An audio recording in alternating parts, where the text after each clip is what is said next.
And I'll stop it. Thank you, Governor. Before I get to Michelle Bachmann, I want to you're a physician, Ron Paul, so you're a doctor. You know something about this subject. Let me ask you this hypothetical question. A healthy 30-year-old young man has a good job, makes a good living, but decides, you know what, I'm not going to spend $200 or $300 a month for health insurance because I'm healthy, I don't need it. But, you know, something terrible happens, all of a sudden he needs it.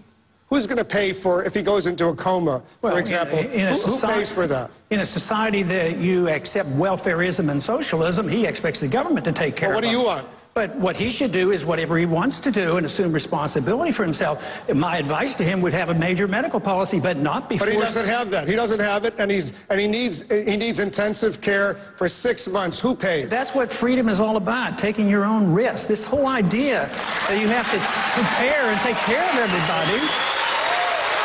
But, Congressman, are you saying the society should just let him die? No. I practiced medicine before we had Medicaid in the early 1960s when I got out of medical school. I practiced at Santa Rosa Hospital in San Antonio, and the churches took care of him. We never turned anybody away from the hospital, and we've given up on this whole concept that we might take care of ourselves, assume responsibility for ourselves, our neighbors, our friends, our churches would do it. This whole idea, that's the reason the cost is so high.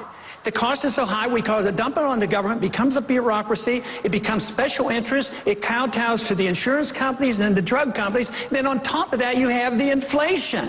The inflation devalues the dollar. We have lack of competition. There's no competition in medicine. Everybody's protected by licensing. We should actually legalize alternative health care, allow people to practice what they want.